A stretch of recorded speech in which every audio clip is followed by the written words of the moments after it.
Hi, friends. Kathy and I are here to discuss dating during a pandemic, which is something probably none of us imagined we'd ever have to worry about. No. And we're coming to you live from Burlington, Washington. Some of you may or may not know, I raised my kids mostly in this area and moved back to Utah in 2010.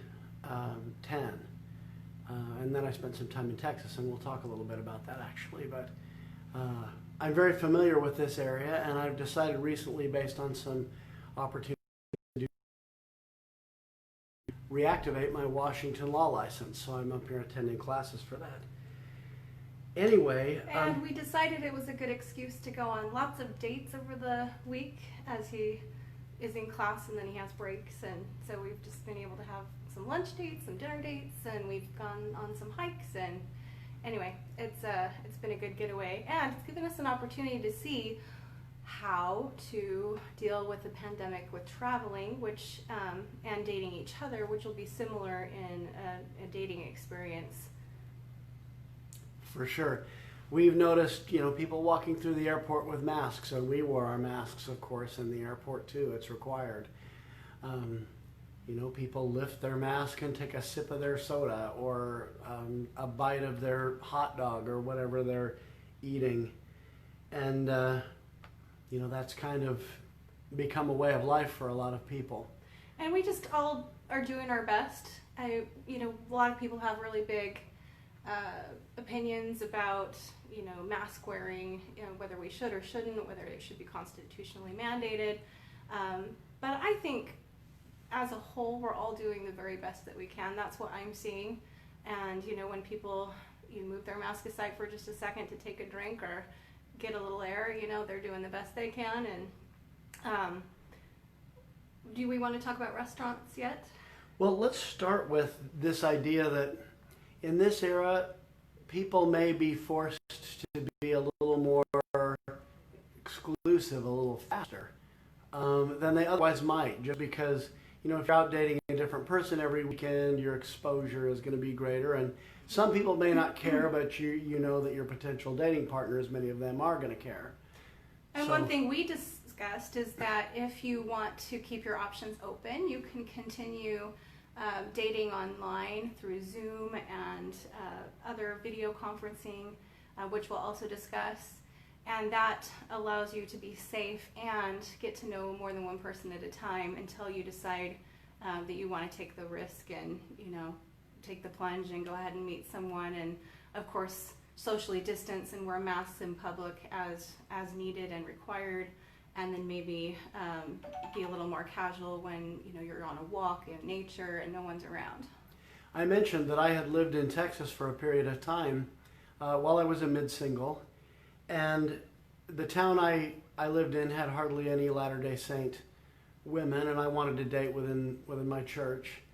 And so I was doing a lot of Skype dates in those years, and I would meet someone online in a either on Facebook or in a dating site, and then the next step was often a phone date, and after that, the next step was typically a date on Skype, and we have some ideas about that. And so a lot of those long distance situations will be very similar to COVID situations, even if the person is just down the street, but you don't know them well enough to meet yet.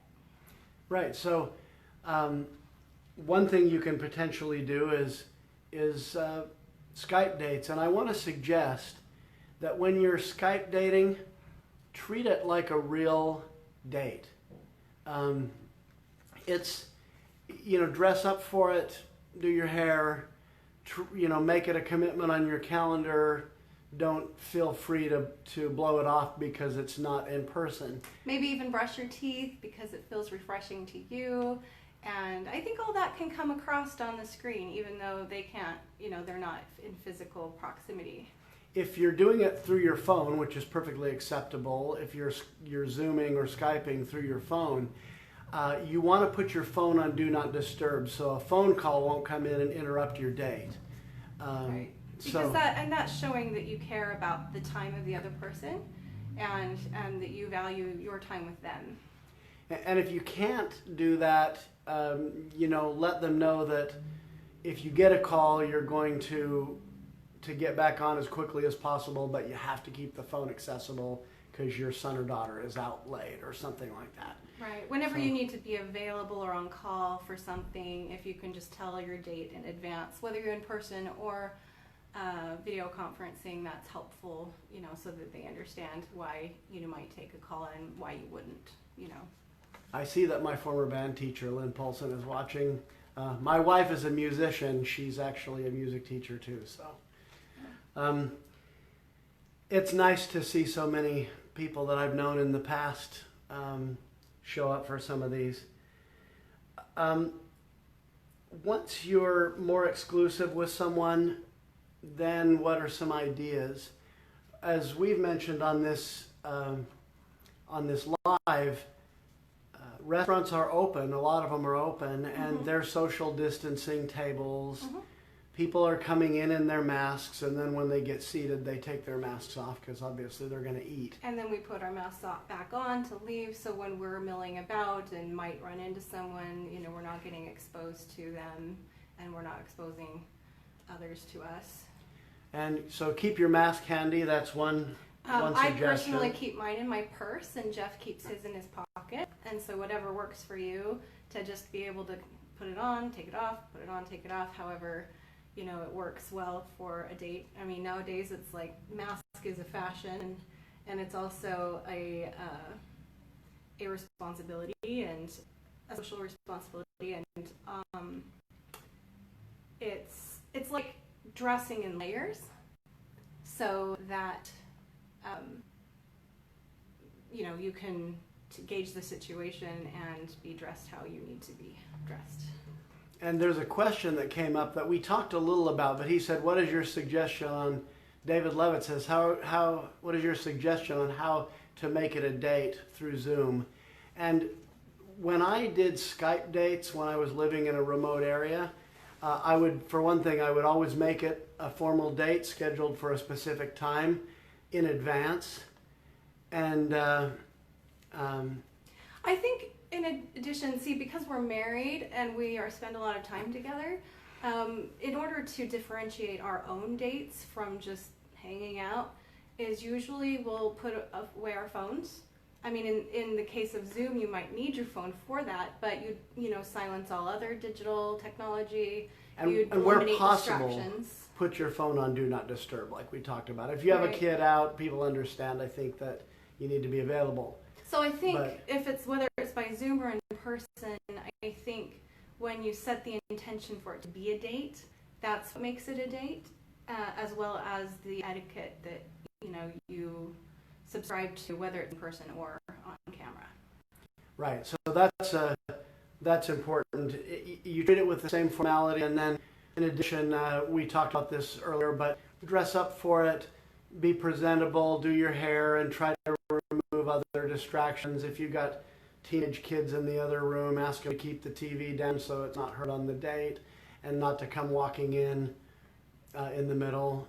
Well, and unless that's a pre-planned part of it, you might introduce a child or something, but. Well, and other ideas, like for when, when you actually do meet up and you are going out, anything outdoors. And we still have several months worth of good weather in Utah, and, all along the United States, maybe even other countries. I don't keep up with the weather everywhere, but there's a lot of good weather still to happen, and so now is a good time to do outdoor activities. I actually have a relative who went walking with someone who actually had COVID but didn't know it. They did not wear masks, and my relative did not contract it. And yet I know families who, if one gets it, everyone gets it. And, we've assumed that if that happened in our home, that would probably also happen, because you get comfortable with people you live with.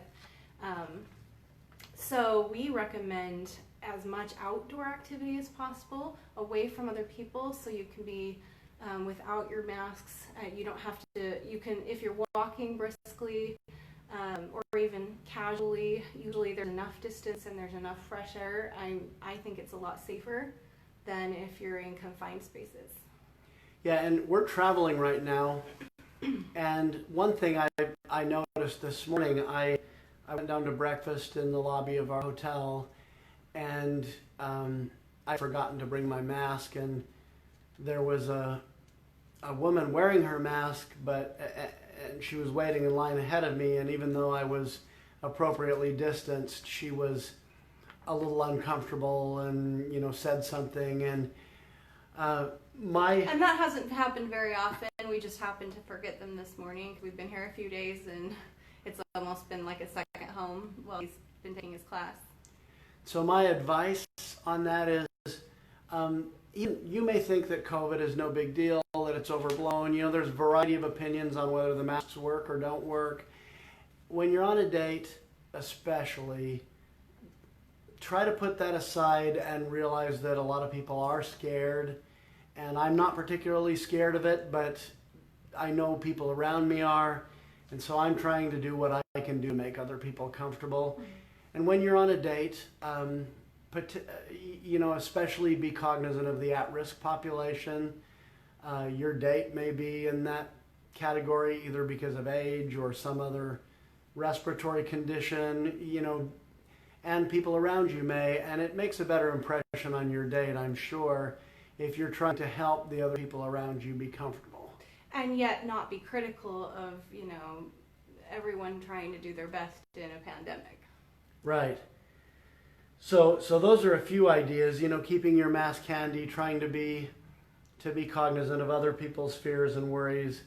And then I guess another thing that we wanted to also say is we don't want you to put your life on hold because there's a pandemic going on. I mean, it's not been easy for any of us. A lot of us have had business reversals because of it, and thankfully I think a lot of things that way are getting back to normal, but don't put your life on hold. Take reasonable precautions, but I suggest keep dating, having fun. Make adjustments. Make the adjustments you need to. If you need to have 3 or 4 or 5 or 10 Skype dates or Zoom dates before you get together with someone in person. I know a friend of mine, he and his girlfriend both got COVID. That sort of sucks, but I think that, they're still dating each other. And now they that probably would say that it was worth it. Right. And one of them probably got it from the other, and we don't know for sure who it was. Or maybe they both got it from the same person. Who knows? But it's going around, and so we just suggest take reasonable precautions, keep living your life, keep going to work, and keep dating. Because dating is an important part of your life if you're a mid-single. And I even see someone I dated a little bit on here, Charlotte Richards. How are you, Charlotte? She was an awesome person, and if one of you guys out there doesn't snap her up, you're idiots. So, anyway.